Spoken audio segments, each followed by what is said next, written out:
10월 2일 월요일 사도행전 13장 통독령 말씀 묵상입니다. 기도하시겠습니다. 은혜로우신 하나님 아버지, 우리가 알아도 행하지 못할 때가 많이 있습니다. 말씀을 깨달은 대로 실천하며 살아가게 하시옵소서. 또한 고난과 핍박이 있어도 깨달은 말씀, 하나님이 주신 사명을 깨닫고 기쁨으로 그 사명을 감당하게 하여 주시옵소서. 예수 그리스도의 이름으로 기도드립니다. 아멘. 오늘의 말씀은 사도행전 13장 1절부터 52절입니다. 말씀 묵상 단어는 적용입니다. 사도행전 13장 바울의 1차 전도여행, 바울과 바나바의 파송 1절부터 3절, 1절 안디옥 교회의 선지자들과 교사들이 있으니 곧 바나바와 니게르라 하는 시몬과 구레네 사람 루기오와 분봉 왕 헤롯의 젖동생 미나엔과 및 사울이라. 2절 주를 섬겨 금식할 때에 성령이 이르시되 내가 불러 시키는 일을 위하여 바나바와 사울을 따로 세우라 하시니. 3절 이에 금식하며 기도하고 두 사람에게 안수하여 보내니라.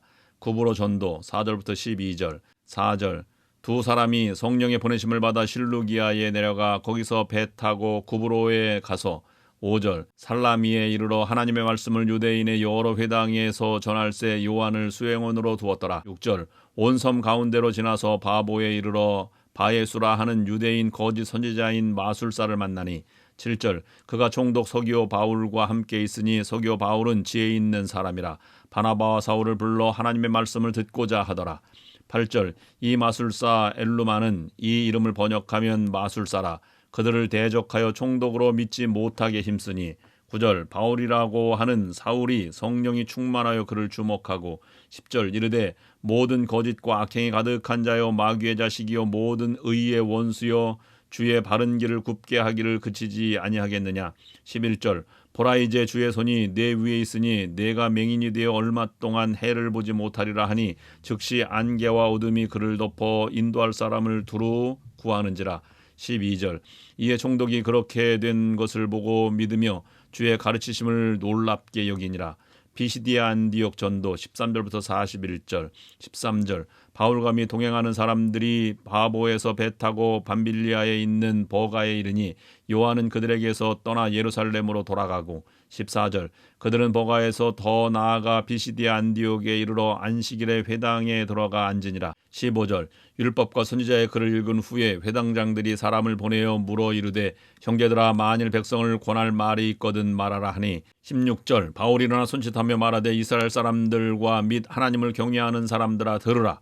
17절 이 이스라엘 백성의 하나님이 우리 조상들을 택하시고 애굽 땅에서 나그네 된 그 백성을 높여 큰 권능으로 인도하여 내사. 18절 광야에서 약 40년간 그들의 소행을 참으시고. 19절 가나안 땅 7족속을 멸하사 그 땅을 기업으로 주시기까지 약 450년간이라. 20절 그 후에 선지자 사무엘 때까지 사사를 주셨더니.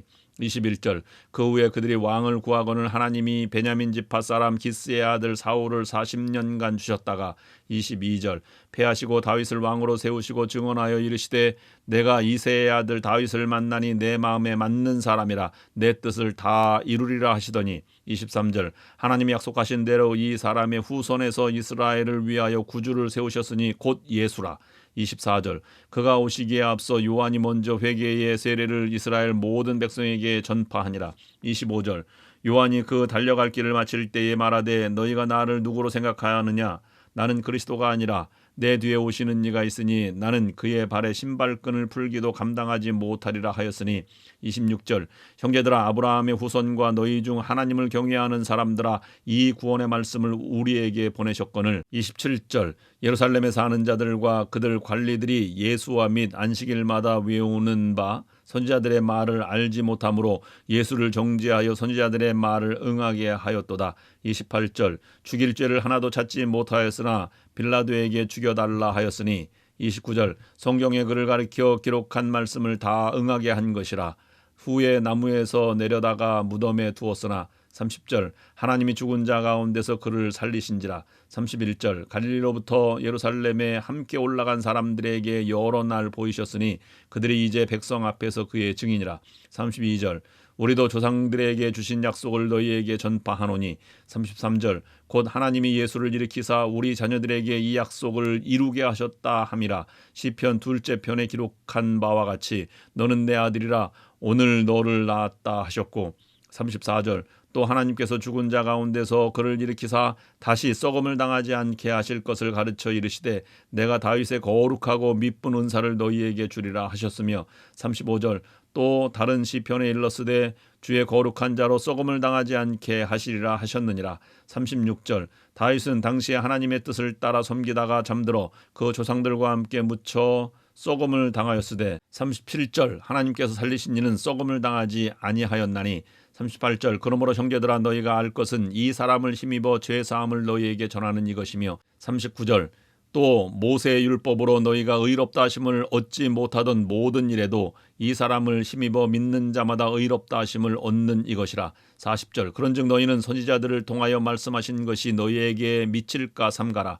41절 일러스되 보라 멸시하는 사람들아 너희는 놀라고 멸망하라. 내가 너희 때를 당하여 한 일을 행할 것이니 사람이 너희에게 일러줄지라도 도무지 믿지 못할 일이라 하였느니라 하니라. 피시디 안디옥에서의 핍박 42절부터 52절 42절 그들이 나아갈새 사람들이 청하되 다음 안식일에도 이 말씀을 하라 하더라. 43절 회당의 모임이 끝난 후에 유대인과 유대교에 입교한 경건한 사람들이 많이 바울과 바나바를 따르니 두 사도가 더불어 말하고 항상 하나님의 은혜 가운데 있으라 권하니라. 44절 그 다음 안식일에는 온 시민이 거의 다 하나님의 말씀을 듣고자 하여 모이니 45절 유대인들이 그 무리를 보고 시기가 가득하여 바울이 말한 것을 반박하고 비방하거늘 46절 바울과 바나바가 담대히 말하여 이르되 하나님의 말씀을 마땅히 먼저 너희에게 전할 것이로되 너희가 그것을 버리고 영생을 얻기에 합당하지 않은 자로 자처하기로 우리가 이방인에게로 향하노라. 47절 주께서 이같이 우리에게 명하시되 내가 너를 이방의 빛으로 삼아 너로 땅끝까지 구원하게 하리라 하셨느니라 하니 48절 이방인들이 듣고 기뻐하여 하나님의 말씀을 찬송하며 영생을 주시기로 작정된 자는 다 믿더라. 49절 주의 말씀이 그 지방에 두루 퍼지니라. 50절 이에 유대인들이 경건한 기부인들과 그 신의 유력자들을 선동하여 바울과 바나바를 박해하게 하여 그 지역에서 쫓아내니 51절 두 사람이 그들을 향하여 발에 티끌을 떨어버리고 이고니온으로 가거늘 52절 제자들은 기쁨과 성령이 충만하니라. 아멘. 영하 이하의 온도를 거쳐야만 꽃이 피는 것을 전문용어로 춘화 현상이라고 합니다.